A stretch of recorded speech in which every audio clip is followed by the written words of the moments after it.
Subhanahu wa taala. Nah, dalam 24 jam 7 jam untuk istirahat tidur, 17 jam terjaga. 17 jam terjaga belum tentu kita benar semua. Tentu ada kesalahan. Akan terhapus kesalahan-kesalahan itu. Setiap 1 jamnya dari 17 jam itu akan terhapus dengan 17 rakaat sholat yang wajib.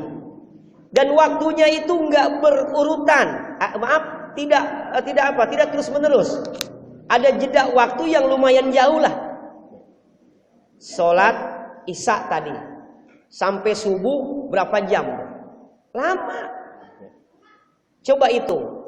Isya jam 7, 8, 9, 10, 11, 12, 1, 2, 3, 4. Jam 4. 9 jam, oke. Dari Isya ke subuh 9 jam. 9 jam itu berapa menit? 9 kali 60. 9 kali 6 64.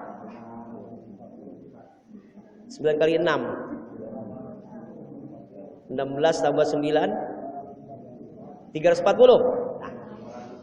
Hah? 540 menit. Masa 540 menit dari Isya ke subuh? Ketika datang sholat subuh hanya 2 rakaat. 1 rakaat paling bantar kita berapa menit? Sholat tuh hitunglah 2 menit. Kalau dalam 1 rakaat 2 menit berarti 2 rakaat 4 menit. Ini dari 540 menit nggak sanggup korbankan waktu 4 menit untuk sholat subuh. Kan kita sudah nggak bersyukur sama sekali atas nikmat Allah. Ya kan? Nah, dari subuh ke lohor coba itu.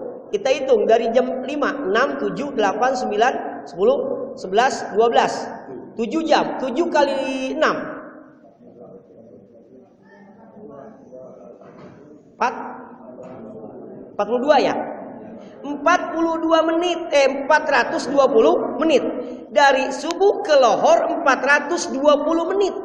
420 menit diminta 8 menit dah sholat lohor 4 rakaat. 1 rakaatnya 2 menit. Dari 420 menit hanya 8 menit nggak sanggup. Hanya 8 menit buat sholat. Kok nggak sanggup?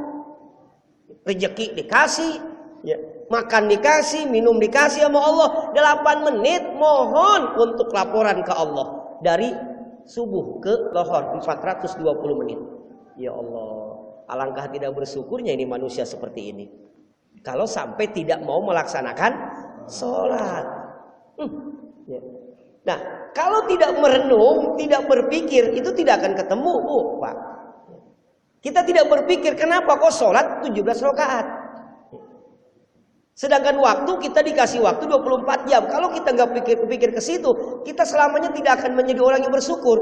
Karena nggak malu, nggak mau ngitung-ngitung. Nah sekarang aja 420 menit dikasih sama Allah waktu, minta 8 menit saja tuh. 8 menit saja untuk tak korup kepada Allah, laporan kepada sholat lohor 4 rakaat kagak sanggup. Berarti alangkah tidak bersyukurnya. Makan dikasih, minum dikasih, sehat dikasih, napas masih dikasih. 8 menit dari 420 menit masih hitung-hitungan, kagak mau sholat. Kan gak bersyukur banget ini manusia seperti ini. Nah seterusnya lah, ya. Itu kita bisa berpikir, ya.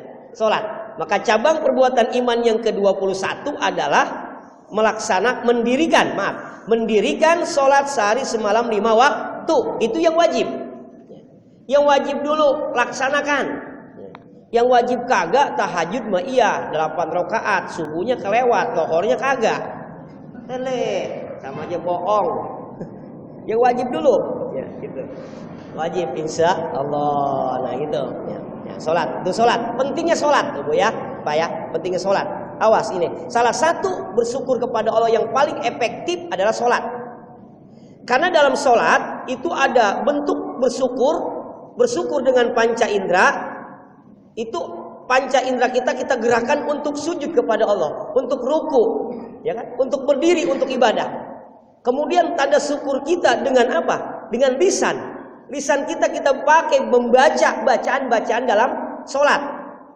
Kemudian hati kita pun bersyukur atas nikmat yang diberikan Allah. Karena pada saat kita sholat, kita harus menghadirkan bahwa hati kita ini sedang sholat, sedang menghadap ke Allah.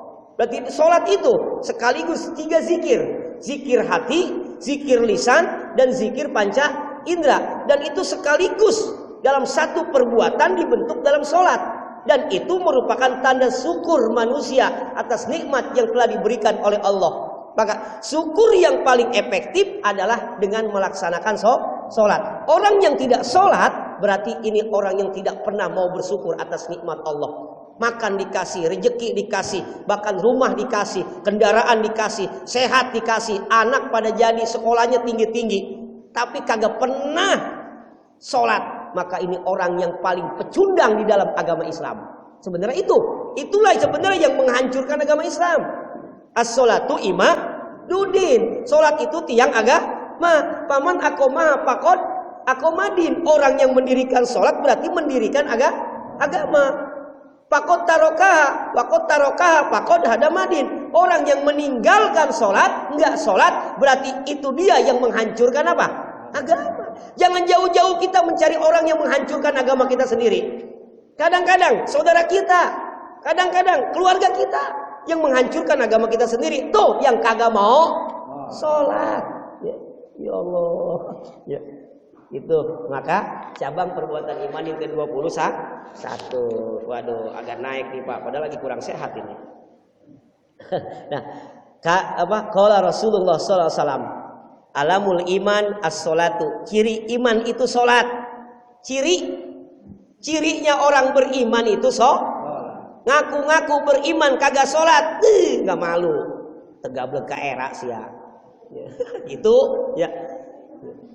Kamu beriman kepada Allah, beriman, sholat kagak, tegablek ke era. Kata apa? Alamul iman, cirinya iman as-sholatu itu sholat. Paman parogolaha kolbuhu wahafazo alaiha bihududiha fahuwa mu'minun. Sekaligus cirinya orang yang beriman, orang paman parogolaha kolbuhu, yang ada di dalam hatinya. Yang ada di dalam hatinya memikirkan sholat dan menjaga sholat, melaksanakan sholat dengan ilmu fikihnya, maka itu baru disebut orang mukmin. Tadi di sini ada tuh, mana tadi itu?